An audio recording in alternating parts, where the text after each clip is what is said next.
What's going on, guys? Today I'm going over my third place zombie world deck profile.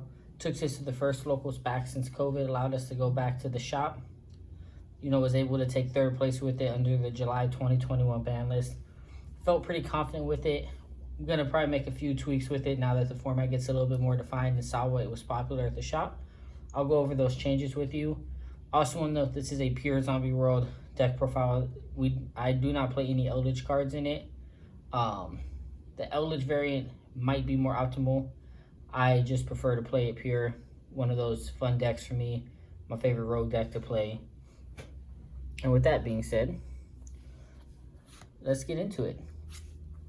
I do play 3 Uni-Zombie.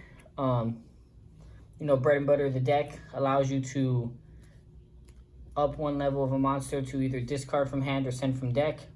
One of the ways that gets most plays started in this deck, want to see it in your opening hand, see it in summon as fast as possible. To help facilitate Uni-Zombie, we do play 2 Shirinu Solitaire. Basically just a way to get to Uni-Zombie. Helps play 5 copies of Uni. After that, 2 Glow Up Bloom.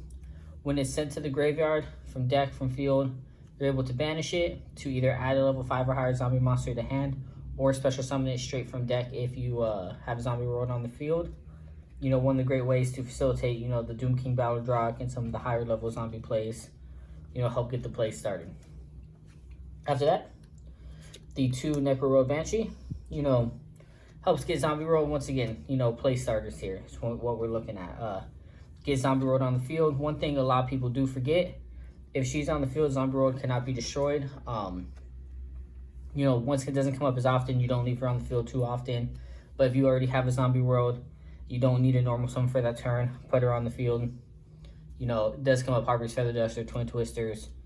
People do get salty sometimes when they try to Feather Dust to your field and then forget that Banshee's up.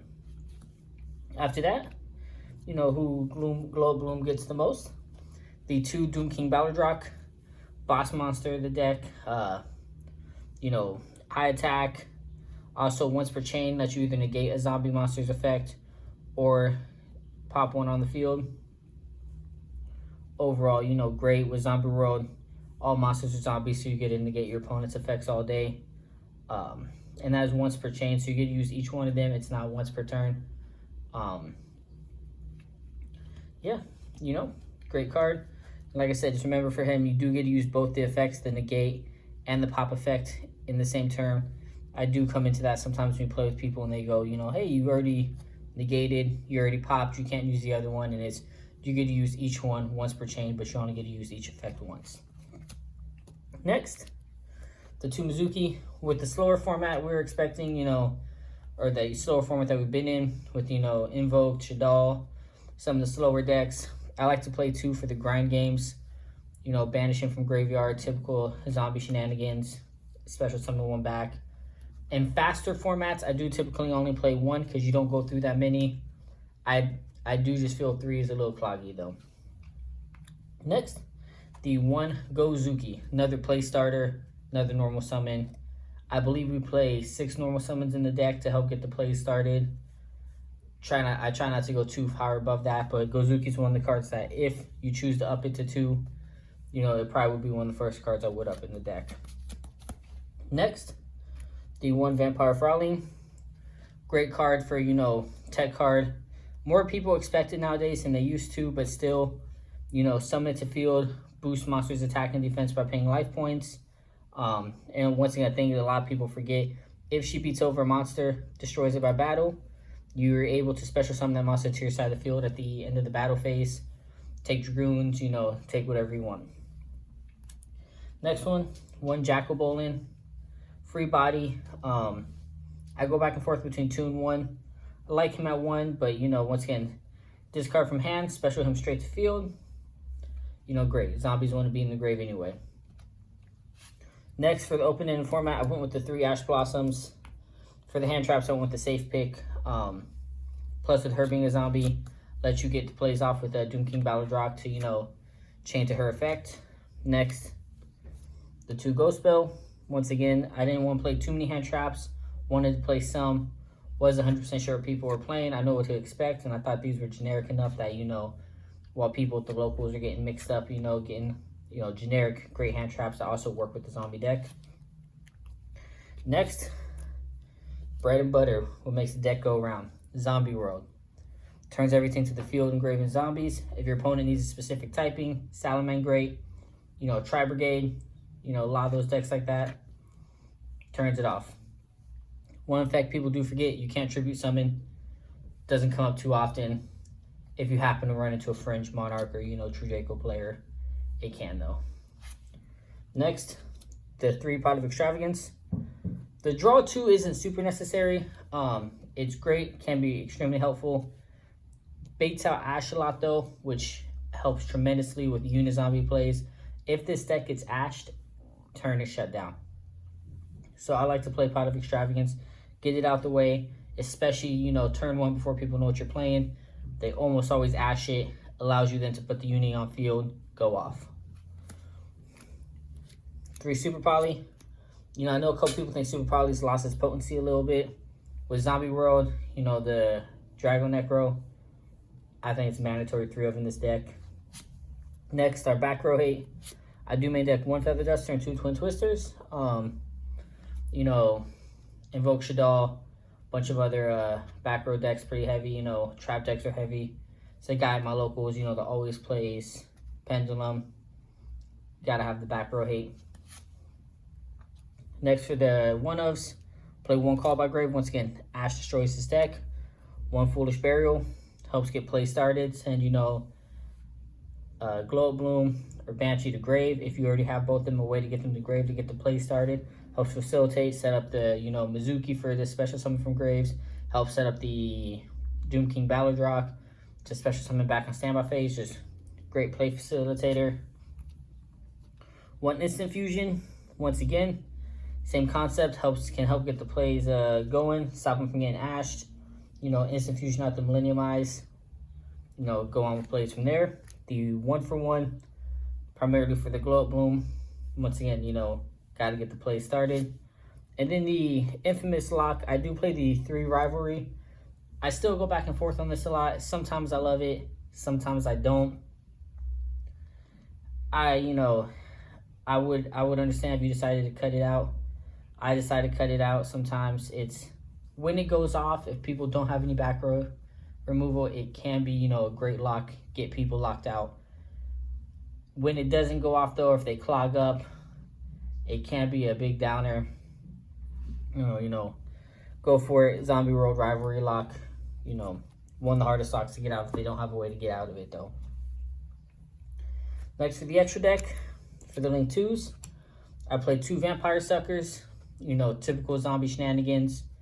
Lets you, draw a card when a zombie special, goes once again. If you get 2 zombies out, Unizombie, Doom King Ballard Rock, after getting the Glow Up Bloom, link them off, Vampire Sucker on the field. Opponent standby phase, bring the Doom King Ballard Rock back, draw a card. Gets the plays going. For going second, the Avenger at Savior, Link 2.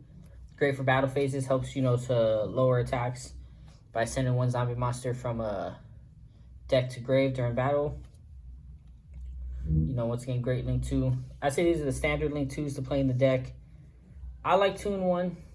I would fully understand once again 2 and 2. I probably would not cut down to less than 3 of them though total.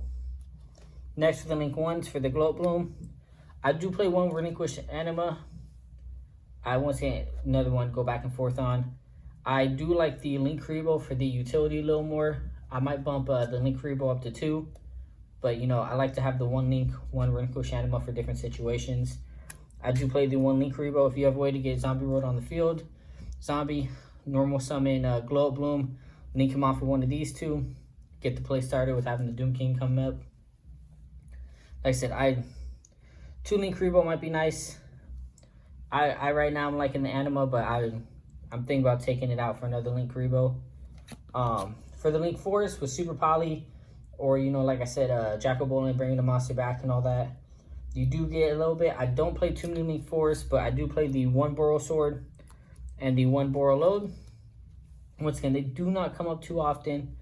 When they do, they can help out a problematic monster, can help end the game. I might, once again, if I cut one, I'd cut the borer load, but it's one of those things where I have the space.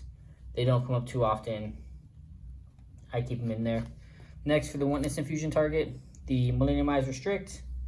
Once again, you know, try to get the plays going. Try to avoid Ash. For the Super Poly targets, I played 2 Drago Necro, 2 Zombie Monsters, play Zombie World. Super Poly is always on. Then the typical, the Mud Dragon, Starving Venom, and the Predator Plant. Just the, you know, typical Super Poly package. Next, these ones were tailored more for my locals. I do play 1 for Invoked, and I was playing 1 for Prank Kids. Did not see any Prank Kids at locals, was talking around. Nobody really was planning on playing at this format. If Prank Kids kind of shows slowing down in my locals, I'll probably take this out. Instant Fusion targets are always local or meta dependent. If I was going to a regional or YCS, I might check out, you know, the Predator Plant to add in another one. But for the time being, for my locals where we're playing that, package works just fine for me. Now for the side deck, I played the 3 Gamma Seal. Once again, you know, this deck can have problems sometimes getting over Dragoon. It can't, you know, too many negates or anything help end it. So have the Gamma Seal in there for the Rogue. The 3 Lancia, kept it in there. Didn't put in too much work. That one and the 3 Anti-Spell, probably going to cut both those. I kept the Anti-Spell in because, you know, I personally hate playing against Pendulums. I thought maybe someone might try it out, try to get, you know, cheeky with them this locals. Nobody came through. Might take the Lancia and the Fragrance out. Gonna keep them in for the next locals or 2 and kind of see where it's going. Next, for the last bit of back row hate, 1 Red Reboot, 1 Twin Twisters, in case you got side into it anymore. And then for the last cards in the side deck, the Going Second package, 3 Dark Roller No More, 1 Pankratops. Like I said, this deck has a hard time playing through negates. If it can't get the play started, it kind of gets stopped in its tracks. So going second is very difficult for it at times. So when you expect to go second, I like to have a going second package to side in, just to, you know, get the negates out the way, get the play started, help break the board, you know, a little bit you can, just to kind of get them started. And like I said, I would take out a couple of the cards, you know, moving forward, but for the time being, works for me. And of course, if y'all enjoy the content, you know, please like and subscribe. I do plan on adding, you know, more content to the channel soon, trying to get it started, writing a couple scripts for discussion videos, get it started for, you know, good discussion videos, good content all around. I'm hoping to still keep doing maybe a deck profile every week or every other week on top of the discussion videos. So of course, please like, subscribe. Anything helps. And have a great day.